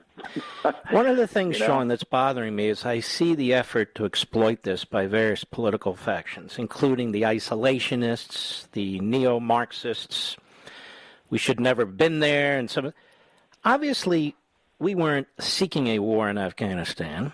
And I would argue, I had retired Colonel Richard Kemp. You probably know who he was, commander of British forces in Afghanistan for a while. I had Tom Cotton on, and I wanted you on, too, for your perspective. I mean, at the end here, we actually had 2,500 non-combat troops, CIA intel, and air power. And both of those men said to me, the Afghanis actually did fight. They lost 50,000 men. But when you pull their air power, you pull their intel, you pull the federal contractors, and you do it all in a period of a few months, then you leave our major base, and you don't even let them know you're doing it in the middle of the night. That is a problem for them. What do you say about that? That's exactly right. I mean, Mark, there were so many unbelievably grave strategic blunders that will likely be studied at military academies for the next 50 years about how not to conduct an exfil. I mean, the Afghan National Army was structured very similar to ours in that ground power is augmented with air power. But when Joe Biden pulled out their contractors that serviced their aircraft, he effectively decimated their air force. And so early on in this Taliban offensive, the Afghan National Army were actually fighting back. But when they saw that they had no air support and likely no American support, I think they just threw their hands up and said it's not worth it. The next question I have, and I really would like to know who's responsible for this decision, and I think it's President Biden, is who made the decision to abandon Bagram Air Base before all of our American citizens and allies could be evacuated out of the country. It's shocking. It's one of the greatest strategic blunders in America in the last century. Mark, there are only a few airstrips in Afghanistan where you can actually land a plane. The Taliban control Kandahar. The Taliban control Bagram now, and Kabul is almost overrun. So how exactly – it's not just as simple as sending 5,000 or 6,000 more troops back into Afghanistan because we don't necessarily have a foothold to do it. And all of this, every bit of it, is laid right at the feet of Joe Biden. We killed bin Laden. The Taliban and al-Qaeda were absolutely decimated. We had almost a decade to plan an effective withdrawal, and it was completely destroyed in 7 months of the Biden administration. It's just shameful. And Sean Parnell, we just threw 20 years away. As a matter of fact, as I pointed out, I'm not the only one. The Taliban now control more of Afghanistan than they did prior to 9/11. Now every terrorist group conceivable, assuming they get along with the Taliban, now have a massive country from which to operate, in addition to Iran. And they're going to work closely, it appears, with the Communist Chinese, and if Russia can, work with the Russians and clearly the Iranians. And Colonel Kemp said, I'm worried about Pakistan, that Pakistan could fall and they have nuclear weapons. What do you think about all this? I totally agree. And the fact that Joe Biden, in his 7 months as president, Mark, has not even engaged a single regional ally, for example, hasn't even talked to the prime minister of Pakistan yet. I mean, you'd think that's kind of an important part of an exfiltration strategy of Afghanistan, given that Afghanistan and Pakistan share a border. But what completely disgusted me, and I think it just shows and highlights and underscores how disengaged Joe Biden has been, is that the guy pops his head up after 3-4 days of silence and essentially blames President Trump. Well, as a former military ground combat leader, one of the things that they train you, Mark, is that commanders are responsible for everything that happens or fails to happen under their command. Joe Biden is responsible for this, and he was desperate to be different from Trump in almost every way, from his border policy to his economic policy to his withdrawal from Afghanistan. And him moving the withdrawal date from May back to September 11th for strictly political reasons. There were no national security reasons as to why he did that. Really just gave the Taliban the momentum, the time, the space, the energy to consolidate and organize a counteroffensive. And, oh, by the way, they happened to take a trip to China in between. And so it's when you say that we threw 20 years away, it's true. And it's tragic because tens of thousands of Americans fought and bled in that country to give the Afghans a shot at freedom. And that's why I've been going all around, Mark, and saying, hey, look, this is not on the boots, it's on the suits. It's on the politicians who ironically enough, Mark, we've won almost every military battle on the ground, but have essentially lost the war because of our politicians. Tell us briefly, and you have in other forms, your experience in Afghanistan with the Afghan people. Yeah. So I was a young sophomore, elementary education major, trying to figure out how the heck I was going to student teach second grade. Towers came down. I don't come from a long line of military generals, but I got in the fight, went to Afghanistan, served along the Afghan-Pakistan border for 485 days with a mission to find Osama bin Laden. Unfortunately, we didn't find him, but we found thousands of enemy troops. My platoon took an 85% casualty rate. Some of my men were wounded twice. I think so one of my guys was wounded three times, and I was wounded as well. And so we served. We cared a lot about the Afghan people. We did everything that we could to give them a shot at freedom, protect their women and children, and just really fight for that country. Did you make good friends over there?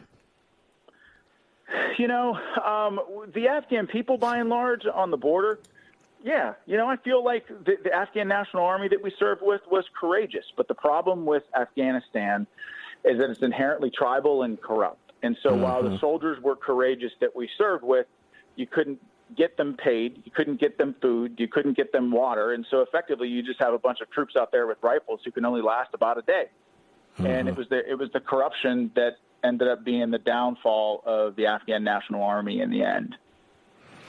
Well, Sean, I understand you're running for the Senate in the Republican Party in Pennsylvania, my home state. Is that correct? Yes, in the great Commonwealth of Pennsylvania, the motto of our campaign is win Pennsylvania, save America. I think that the Democrats, Mark, they know that there's no pathway to the majority. Well, listen, before I'm cut off by a hard break, I want to make sure I say this loud and clear to my fellow Pennsylvanians. I strongly endorse Sean Parnell for the Republican nomination and the general election to the United States Senate. We need you very, very badly. And between now and May of next year, Sean, we'll have you on several times, my brother. Thank you for your service. We'll be right back.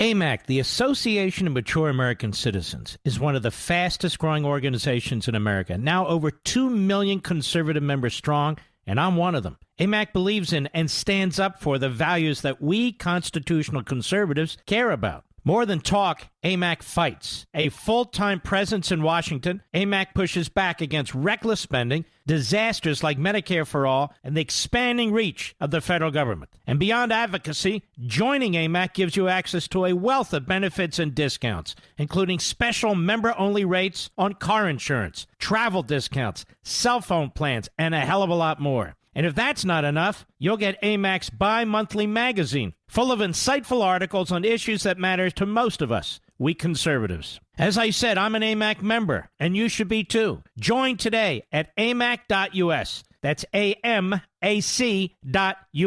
Stop supporting the liberal agenda that the other 50-plus organization has been pushing for. Join AMAC instead. AMAC.us.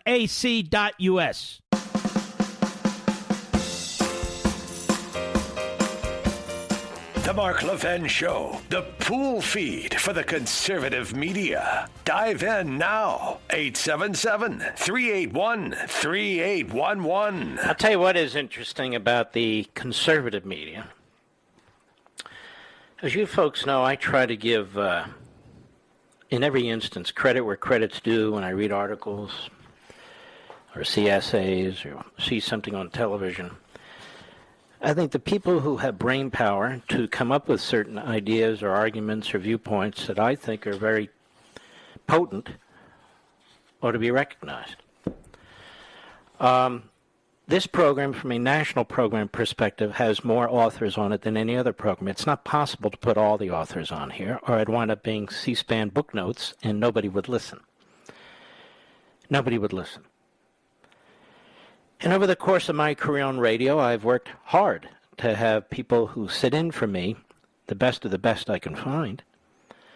But I can't have everybody. But many of them have gone on to fantastic careers.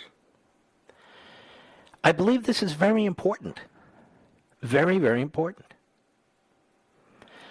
When I can, often I can't, but when I can, I'll speak to different groups these days, whether it's Zoom or some other way to do it.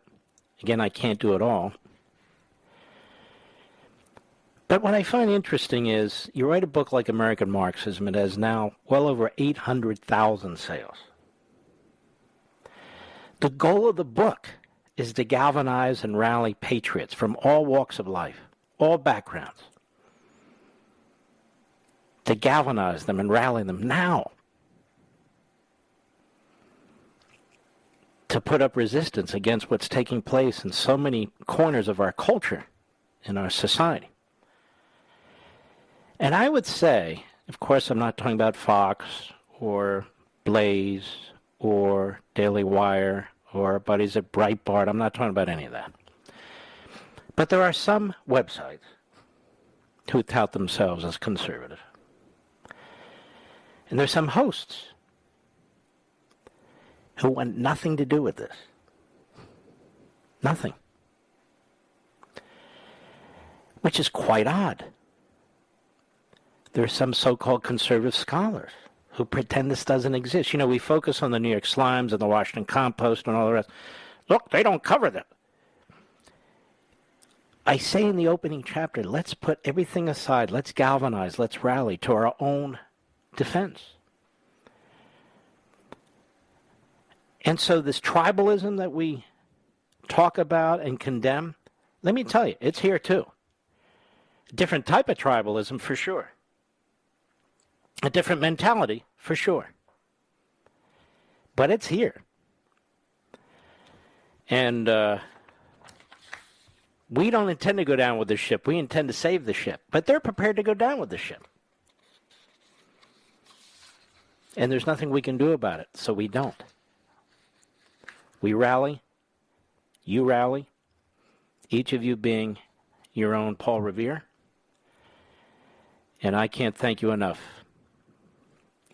And I want to encourage you to keep it up. Keep it up. Keep it up. Don't be distracted. No matter what's going on in the world, we have to defend our world. And do not expect the Republican Party to do it. Do not expect certain hosts to do it, including me. I'll do my part. We're not going to have a savior. You're going to save your community, and all of us together will save our society. Mark, what the hell do you mean? Those of you who have the book, over 800,000 of you know exactly what I mean. Those of you who don't, we'd love you to join us and jump in. We really would.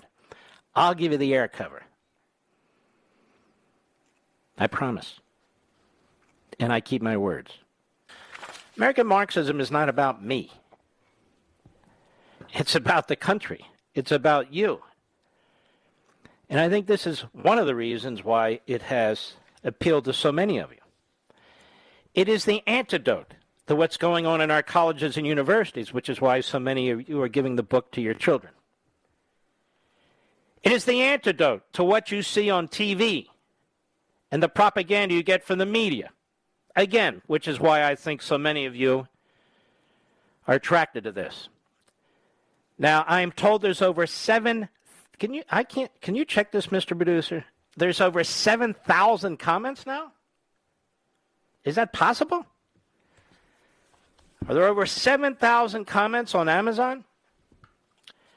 I have not pulled it up, so I don't know. Mr. Producer will check. And those of you who have commented on Amazon, I want to thank you. And what we're doing here also is we're going around Twitter and Facebook. We're going around big tech. Over 7,000. 5 stars. That's amazing. Over 7,000 5 stars. You should read the comments yourselves. Or put one up if you'd like to. Now, that said, I truly go around big tech. I am no longer part of Twitter or Facebook. I resigned there, I guess, January 1st, Mr. Producer reminds me. So you won't see me promoting the book on those sites. You won't see me putting video on those sites. We do promote it on Parler. And soon you will see, when it comes to my site on Parler, it's going to be easier to maneuver, because it must be easier to maneuver so we can use it more. We have 4.5 or 5 million followers there. It should be. And we're going to work on that and get it that way. But most of this is happening from word of mouth. Word of mouth, exactly what we're supposed to do, exactly the way this is supposed to work. Societies do collapse from within, ladies and gentlemen. They do. No country lives in perpetuity. None that I can think of. So the goal is for America to live as long as possible, as free as possible, one generation to the next. There's some people who don't believe in that. There's some people who want chaos. There's some people who promote violence. Their names are in the book. You also have complete buffoons. Some write for Huffington Post. Some write for Yahoo News. Some write for crooks and liars. Oh, my goodness. They're irrelevant. Their ideological tyranny is the whole point of the book. Anyway, I hope you'll join us in American Marxism. Mr. Producer, do we have any regular Americans, irregular Americans? Who do we have with us, sir? All right, give us a good one. Who should I speak to? Our friend Moses in New Jersey, the great WABC. Moses, how are you, my friend? Mark, I'm doing outstanding, my friend. It's always a pleasure and an honor to speak with you. Thank you for taking my call. You got it. All right. So, Mark, one thing, I'm pretty sure you remember, but I want to refresh your memory. I was a former Marine. I served in Iraq. Oh, that's right. And now, the one thing, and I also have the audiobook of American Marxism. I'm going through the first couple chapters. It is truly amazing. I hope everybody gets it because it's definitely a book that was made for this time. And the one thing, Mark, that I want to say, in the military, we have this one saying that we all understand, right? There's respect for the man and respect for the rank, right? When we're overseas, when you're in theater, when you're overseas in combat, when it comes to the commanders and the commander-in-chief, personality means absolutely nothing. It is all about policy, and it is all about what the man does, his actions that he takes and doesn't take. And the one thing that I'm now putting together even more and see clearly, especially because of your book, is the fact that today's people, like our society, we're incapable more and more of having two different thoughts in our minds at the same time. What I mean by that, Mark, is that President Trump, as imperfect as he's not a perfect man, not necessarily the best role model to have, but when it comes to Trump on policy, right, the way that many of my friends that are in the military right now, that are working Homeland Security, I used to work in Homeland Security as well, but many of them that work in the federal government, military, they did not care about tweets. They care about what President Trump was doing with his pen. And Trump on policy deserves 4 more years. That is the only thing that matters. And now what we're seeing, is the inverse. We're getting all this nice rhetoric, this all fantasy world rhetoric of how the world looks like, the way that they want to see it. But now what happened in Afghanistan is when this woke fantasy meets reality.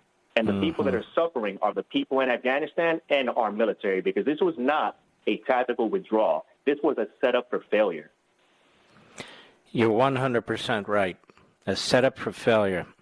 And Joe Biden, how he became president is a joke. His selection as vice president was a joke. He muscled his way into the Senate and then would get reelected for life. There's something wrong with a system that does something like this. Moses, I want to thank you, my friend. And let's make sure he gets a signed copy, Mr. Producer, of American Marxism, as will all our great callers, and we'll take some more when I return. I'll be right back. Mark Levin.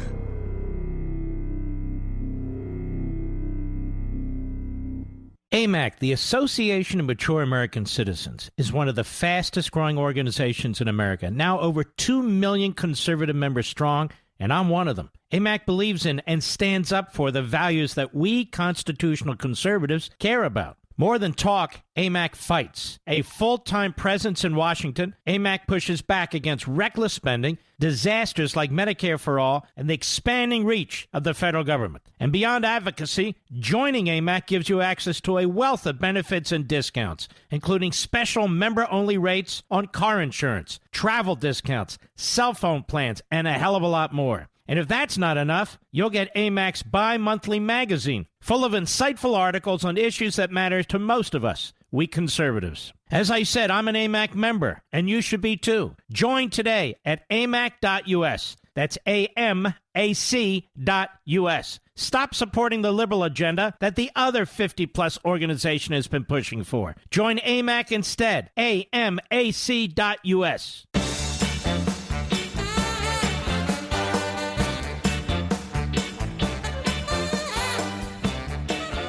People are trying to figure out, ladies and gentlemen, that the country, Western civilization, is falling off the cliff. And what do we do when most people don't realize it? Mr. Producer, what is the purpose of my book? It's to get the message out and to become active. It's to alert as many people as we possibly can. The heavy lifting is purchasing the book. Other than that, it's getting the book and handing it to other people or using what's inside the book. So why is it that so-called opinion makers wring their hands about the problem is most people don't know what's happening?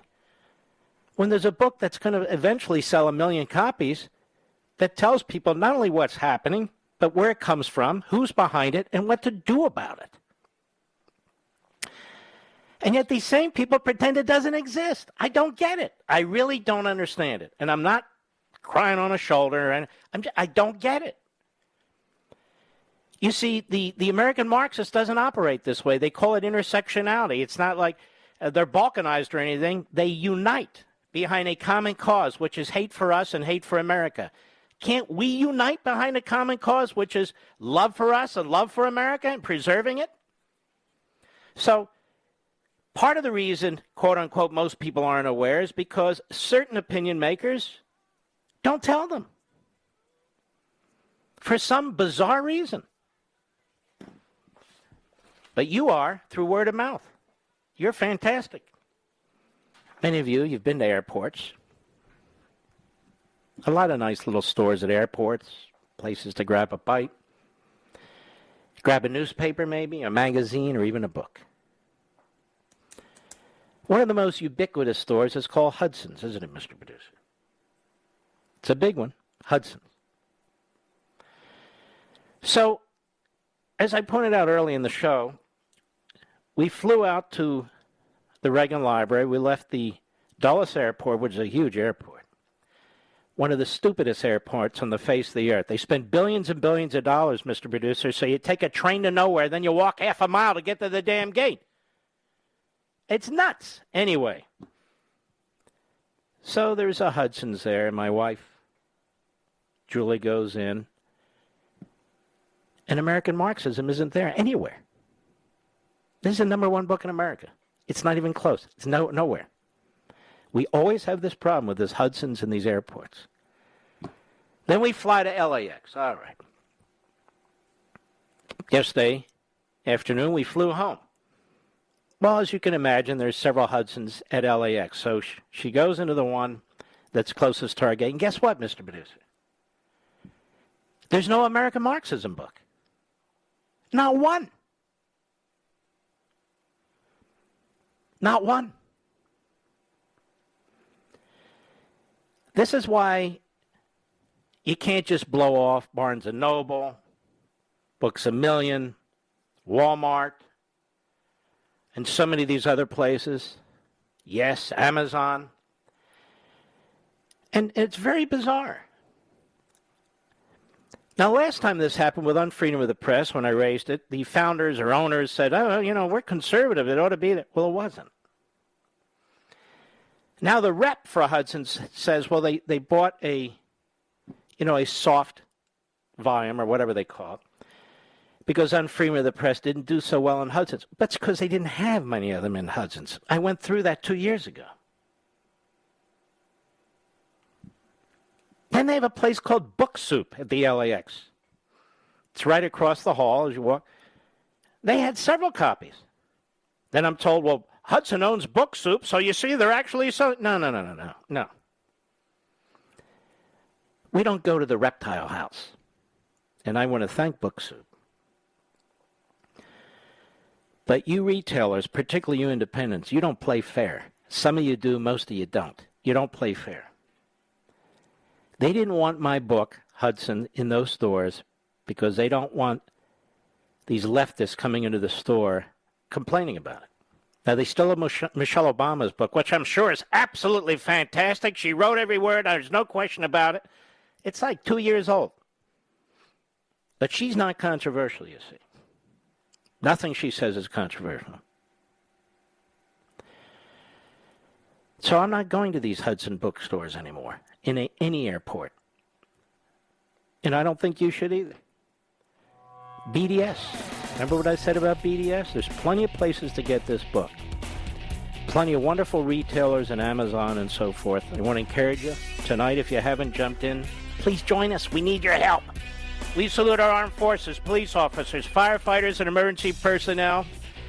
We pray for the people of Afghanistan, including Americans who are still there. God willing, they'll get the hell out.